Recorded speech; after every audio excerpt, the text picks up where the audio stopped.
আসসালামু আলাইকুম রহমতুল্লাহ। যে যেখান থেকে আমার ভিডিওটা প্লে করছেন অসংখ্য ধন্যবাদ। তো দেখেন, এদের সৌদি আরবদের শিশু বাচ্চা জন্ম হলেই জন্মের একদিন কি দুদিন পরে ওরা সবাইকে আতর আতর হাদিয়া দেয়। ছোট বড় সবাইকে প্যাকেটে করে করে আতর আপনার হাদিয়া দেয়, সবারই সুগন্ধি আতর সেন্ট হাদিয়া দেয়। তো আমি আবার এই মার কাছে জিজ্ঞাসা করতেছি, মা তোমরা হচ্ছে কি বাচ্চা জন্মগ্রহণ করলে আতর মানুষকে হাদিয়া দাও কেন? আমি কিন্তু অবশ্যই জানার জন্য কিছু কিছু জিজ্ঞাসা করি। তখন বলতেছে মা যে বিশ্বনবী মোহাম্মদ রাসূলুল্লাহ সাল্লাল্লাহু আলাইহি সাল্লামের আগমনে তখন মক্কা খুব সুগন্ধি সেন্টের ঘ্রাণ বাড়তো। তো তখন সবাই মক্কানগরবাসী বলে যে এত সুগন্ধ সেন্ট, সুগন্ধ এত ঘ্রাণ আগে কখনো এই মক্কানগরে হচ্ছে কি আসেনি। এখন কোত্থেকে এই সুগন্ধ ঘ্রাণ আসে, সেন্ট আসে? এটা কিসের আলামত? কেন এত ঘ্রাণ কেন? এরকম করে আব্দুল মুত্তালিবের কাছে দাদাজান, নবীর দাদাজান আব্দুল মুত্তালিবের কাছে সবাই যাইতেন যে কেন এত ঘ্রাণ, কেন সুগন্ধি ঘ্রাণ কেন? তখন আব্দুল মুত্তালিব জানতেন যে বিশ্বনবীর গার থেকে ওই সুগন্ধি সেন্টের ঘ্রাণটা, আতরের ঘ্রাণটা আসতেন, সবসময়ের জন্য আসতো।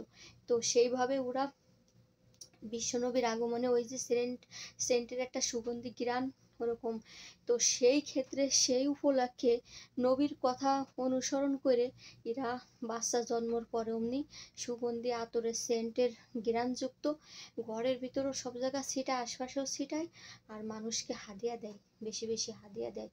দেখেন আমাদের বাংলাদেশে কিন্তু আমরা বড় জোর খালি মিষ্টি কিনে নিয়ে যাওয়াই শিখি, যে মিষ্টি নিলে বোধহয় মেহমানরা অনেক খুশি হবে।